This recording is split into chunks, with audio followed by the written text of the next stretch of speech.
नमस्कार दोस्तों, स्वागत है आपका हैप्पी स्टडी यूपीएससी चैनल पर। आज हम एक बेहद महत्वपूर्ण विषय पर चर्चा करेंगे। द हिंदू का आर्टिकल है मणिपुर संकट, एन बीरेन सिंह का इस्तीफा और शांति की क्या राह हो सकती है। आइए हम इसे वीडियो से जानेंगे। मणिपुर संकट की क्या पृष्ठभूमि थी, मुख्य कारण और विवाद के क्या पक्ष थे, एन बीरेन सिंह का इस्तीफा क्यों हुआ, संवैधानिक और प्रशासनिक दृष्टिकोण है। इसको चलिए हम शुरू करते हैं। मणिपुर संकट की पृष्ठभूमि क्या रही, हमें पता है मणिपुर नॉर्थ ईस्ट भारत का एक सबसे महत्वपूर्ण राज्य है, जहां लंबे समय से जाति संघर्ष जारी था। यहाँ पे दो प्रमुख जातियां मिलती, एक मेतई समुदाय, दूसरा कुकी समाज के लोग। जो मेतई समुदाय के लोग हैं मुख्य रूप से इम्फाल घाटी में रहते हैं, और जो कुकई समुदाय के लोग हैं वो पहाड़ी इलाकों में निवास करते हैं। यह विवाद तब तब गहराया जब सरकार ने मेतई समुदाय को एसटी का दर्जा देने का प्रस्ताव रखा। इससे जो कुकी समुदाय के लोग हैं वहां पे नाराजगी बढ़ गई और राज्य में हिंसा भड़क उठी। विवाद के और मुख्य कारण क्या है?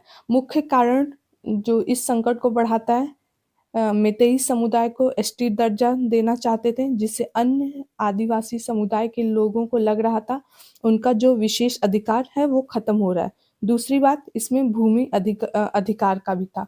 जो मणिपुर की घाटी है वो केवल 10% क्षेत्र में फैली हुई है, जबकि वहाँ का जो 90% हिस्सा है वो पहाड़ियों में है। एसटी दर्जा मिलने से मेतई समुदाय के लोग पहाड़ी क्षेत्र में भूमि खरीदने का अधिकार मिल सकता था, जिससे जो कुकई समुदाय के लोग थे उससे असहज फील कर रहे थे। और तीसरा कारण इसका है कि अप्रवैध प्रवास। बीरेन सिंह सरकार ने कुकी समुदाय को म्यांमार से आया हुआ अप्रवैध प्रवासी बताया, जिससे मुद्दा और ही संवेदनशील बन गया था। अब समझते हैं जो बीरेन सिंह का इस्तीफा क्यों हुआ। मुख्यमंत्री बीरेन सिंह पर आरोप था कि वो इस संघर्ष को हल करने में विफल रहे। इसका मुख्य कारण था सुप्रीम कोर्ट की दखल। कोर्ट ने लीक ऑडियो टेप की जांच कराने का आदेश दिया, जिसमें बीरेन सिंह को हिंसा भड़काने वाला बताया गया था। केंद्र सरकार का भी हस्तक्षेप था। जो अनुच्छेद 355 के तहत केंद्र सरकार ने राज्य में अप्रत्यक्ष रूप से कानून व्यवस्था अपने हाथ में ले ली। और इसका एक और भी कारण था कि राजनीतिक दबाव था। मणिपुर में बीजेपी और सहयोगी दल को लोकप्रियता घट रही थी। जो 2024 में लोकसभा चुनाव राज्य में हुआ था, 2 सीट बीजेपी हार गई थी। और इसका एक मुख्य और कारण है कि बीरेन सिंह पे आरोप लगा कि उन्होंने केवल मेतई समुदाय का समर्थन किया और कुकी समुदाय को अवैध प्रवासी बताया। यही सब मुख्य कारण के चलते बढ़ते विरोध और राजनीतिक दबाव के कारण उन्हें इस्तीफा देना पड़ा। अब इसका समाधान क्या हो सकता है और आगे की क्या राह हो सकती है? अब सवाल ये है कि मणिपुर में शांति कैसे लाई जा सकती है। केंद्र और बीजेपी को ऐसा नेता की तलाश करनी चाहिए जो निष्पक्ष और सभी समुदाय को साथ में लेकर चले। हमें एक शांति वार्ता करना चाहिए। कुकी और मेतई समुदाय के बीच एक संवाद बढ़ाना होगा। सुरक्षा बलों को प्रभावी तैनाती मिलनी चाहिए, जैसे असम राइफल और अन्य बलों की तैनाती को और मजबूत करना चाहिए। और एक और भी कारण है, ये कंक्लूजन हो सकता है कि विकास की योजना का विस्तार, जो बेरोजगारी और गरीबी को दूर करने के लिए विशेष आर्थिक पैकेज देना होगा। अगर सरकार जल्द इन कदमों को नहीं उठाती है तो मणिपुर में शांति बहाल करना और भी मुश्किल हो सकता है। ये भी महत्वपूर्ण अंतर्राष्ट्रीय मुद्दा पर हम चर्चा करेंगे। भारत और श्रीलंका के बीच मछली पकड़ने को लेकर चल रहे विवाद के बारे में जानते हैं। इस आर्टिकल में हम जानेंगे भारत श्रीलंका मछली विवाद की पृष्ठभूमि क्या है, विवाद के कारण और प्रभाव क्या हो सकते हैं, श्रीलंका की कड़ी कार्रवाई और भारतीय मछुआरों की स्थिति क्या हो सकती है, और इसमें हम समझेंगे संभावित समाधान और आगे की राह क्या हो सकती है। तो चलिए शुरू करते हैं। विवाद की पृष्ठभूमि क्या है? भारत और श्रीलंका के बीच समुद्री सीमा विवाद नया नहीं है, ये हमें बात पता है। ये समस्या मुख्य रूप से पाक बेट क्षेत्र में देखी जाती है, जो कि तमिलनाडु और श्रीलंका के उत्तरी तट के बीच स्थित है। इस क्षेत्र में भारतीय और श्रीलंकाई मछुआरे वर्षों से मछली पकड़ते आ रहे हैं। जैसे हमें पता है 1974 से लेके 1976 में भारत और श्रीलंका के बीच समुद्री सीमा समझौता के बाद भारत ने किच्चा तीबू जो आइलैंड था श्रीलंका को सौंप दिया था। हालांकि भारतीय मछुआरे पारंपरिक रूप से इस क्षेत्र में मछली पकड़ते आ रहे हैं, जिससे विवाद की स्थिति बनी रहती है। अब समझते हैं विवाद के प्रमुख कारण क्या है। अंतर्राष्ट्रीय समुद्री सीमा रेखा (IMBL) का उल्लंघन। भारतीय मछुआरे कभी-कभी श्रीलंका की जल सीमा में प्रवेश कर जाते हैं, जिससे वहां की नौसेना कार्रवाई करती है। श्रीलंकाई मछुआरे इसे अपनी आजीविका के लिए खतरा मानते हैं। और दूसरी बात यह है कि जो भारतीय मछुआरे हैं वो बॉटम ट्रॉलिंग नामक तकनीकी का उपयोग करते हैं, जिससे समुद्री परिस्थितियों को नुकसान पहुंचाया जा रहा है। श्रीलंकाई मछुआरों का कहना है कि इस तकनीकी से उनकी जो समुद्री संपदा को खत्म कर रही है। अब इसमें मछुआरों की क्या आपत्ति है। जो श्रीलंका के तमिल समुदाय के मछुआरों का कहना है कि भारतीय मछुआरे उनकी मछली पकड़ने की गतिविधियों को नुकसान पहुंचा रहे हैं, जिसकी वजह से जो श्रीलंकाई नौसेना की एक कड़ी कार्रवाई हो रही है। हाल में ही 8 फरवरी 2025 को श्रीलंकाई नौसेना ने 14 भारतीय मछुआरों को गिरफ्तार किया और उनकी 2 नावों को भी जब्त कर लिया है। जनवरी 2025 में श्रीलंका के नौसेना ने भारतीय मछुआरों पर गोली भी चलाई है, जिसमें 2 लोग घायल भी हुए हैं। एक ये भी बात है, जो श्रीलंका चाहता है कि भारतीय मछुआरे केवल सीमित समय के लिए वहां मछली पकड़े, जबकि भारतीय मछुआरे इसे अपनी आजीविका के लिए जरूरी मानते हैं। अब इस विवाद का प्रभाव क्या पड़ रहा है, जो भारतीय मछुआरों पर क्या प्रभाव पड़ रहा है, मतलब इसके बारे में हम जानते हैं। वर्तमान समय में जो 97 भारतीय मछुआरे वो श्रीलंका के जेल में बंद हैं। उनकी नावों को जब्त कर लेना एक रोजगार का भी संकट बन रहा है। मछुआरे इस क्षेत्र में बिना डर के मछली पकड़ नहीं पाते हैं। इस विवाद से दोनों देशों के रिश्तों में भी तनाव बढ़ सकता है। चीन जैसे तीसरे पक्ष को इसमें हस्तक्षेप करने का मौका भी मिल सकता है। अब इसका आर्थिक प्रभाव भी है। श्रीलंका ने मछली पकड़ने पर भारी जुर्माना और 6 महीने की भी सजा का प्रावधान कर दिया है। अब इसका संविधान और आगे की क्या राय हो सकती है, इसको हम समझते हैं।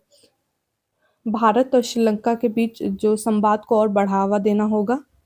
इसमें जो तमिलनाडु सरकार को छोटे मछुआरों को समर्थन देना चाहिए, ताकि वो अपनी तकनीकी का उपयोग कर सकें, और भारत सरकार को इस पे नई रणनीति बनानी चाहिए। और सबसे मुख्य समाधान इसका ये हो सकता है कि जो चीन के प्रभाव को हमें रोकना चाहिए। जैसे हमें पता है चीन श्रीलंका में निवेश कर रहा है, जिससे श्रीलंका भारत की जगह चीन को ज़्यादा प्रायोरिटी दे सकता है। भारत की कूटनीति रूप से इसमें हमें सतर्क रहना। करते हैं हम नेक्स्ट आर्टिकल की, जो कि है रीजनल डिस्पैरिटी इन महाराष्ट्र। इस पे महाराष्ट्र में असमान विकास एक बड़ी चुनौती है।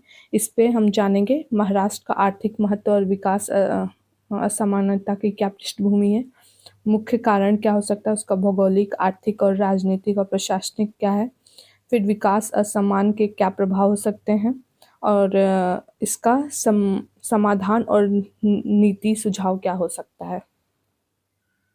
जैसे हमें पता है महाराष्ट्र भारत के सबसे समृद्ध अर्थव्यवस्थाओं में से एक है, लेकिन इसके भीतर क्षेत्रीय असमानता बहुत अधिक है। और जो महाराष्ट्र का अभी जीडीपी है वो 38 लाख करोड़ है, भारत की सबसे बड़ी अर्थव्यवस्था में से एक है। मुंबई, पुणे, नासिक जैसे बड़े शहर एक वैश्विक व्यापार का केंद्र बना हुआ है। जैसे हमें पता है महाराष्ट्र का जो पश्चिम भाग है, मुंबई, पुणे, नासिक औद्योगिक रूप से भी समृद्ध है, लेकिन जो विदर्भ और मराठवाड़ जैसे क्षेत्र गरीबी और सूखे से प्रभावित हो रहे हैं। अब आंकड़ा क्या कहता है इसमें, जो मुंबई और पुणे में जो प्रति व्यक्ति आय 3 लाख से अधिक है, लेकिन गढ़चिरौली और नांदेड़ में यहाँ पर 1.5 लाख से भी कम है। और जो मल्टी डायमेंशनल पॉवर्टी ये कहती है कि यहाँ 33% से लेके 24% लोग मल्टी डायमेंशनल पॉवर्टी में आते हैं। ये जो असमानता राज्य में एक सामाजिक तनाव और एक राजनीतिक असंतोष का कारण भी बन सकती है। अब इसका असमानता का मुख्य कारण क्या हो सकता है, इसका भौगोलिक और जलवायु कारण बन सकता है। जैसे हमें पता है कि मराठवाड़ और विदर्भ क्षेत्र में वर्षा की कमी और बार बार सूखा पड़ने से 80% से अधिक खेत वर्षा पर ही निर्भर रहती है। और हमें एक औद्योगिक असंतुलन भी लगता है। जैसे हमें पता है पश्चिम महाराष्ट्र में औद्योगिक क्लस्टर है, पुणे, नासिक, मुंबई, औरंगाबाद, लेकिन मराठावाड़ और विदर्भ में उद्योगों की कमी है। इसका एक कारण और भी बन सकता है बुनियादी ढांचों की कमी, जैसे सिंचाई और शिक्षा में असुविधा होना, पश्चिम महाराष्ट्र में आईटी और मैन्युफैक्चरिंग का हब न होना, जिसके वजह से नौकरियों में भी कमी होना, और कृषि संकट और किसान की आत्महत्या भी एक मुख्य कारण है। सूखे और कर्ज की समस्या के कारण विदर्भ में आत्महत्याओं की दर बहुत अधिक हो गए हैं। कपास और गन्ना जैसी फसलों पर निर्भरता रहती है, जो कि जैसे वहाँ पे जल संकट बढ़ ही रहा है। अब इसका राजनीतिक और प्रशासनिक अपेक्षा क्या है? जैसे सरकार की जो विकास योजना मुख्य रूप से मुंबई और पुणे पे केंद्रित रहती है, लेकिन जो 2011 में खेलकर समिति ने सिफारिश किया था, अभी तक वो लागू नहीं कर पाए हैं। अब इसका सामाजिक मतलब इसका प्रभाव क्या है? एक पहला प्रभाव एक सामाजिक प्रभाव हो गए, जैसे ग्रामीण क्षेत्रों में शिक्षा और स्वास्थ्य सेवाओं की कमी, मजबूरी में बड़े पैमाने पर जिससे शहरी क्षेत्र पर दबाव बढ़ता है। आर्थिक प्रभाव क्या है इसका? आसमान निवेश के कारण जो मराठावाड़ और विदर्भ में बेरोजगारी अधिक, किसानों को जो एमएसपी का लाभ नहीं मिलना, एक राजनीतिक प्रभाव भी है। राजनीतिक प्रभाव इसका ये है कि विदर्भ को अलग राज्य बनाने की मांग उठती है।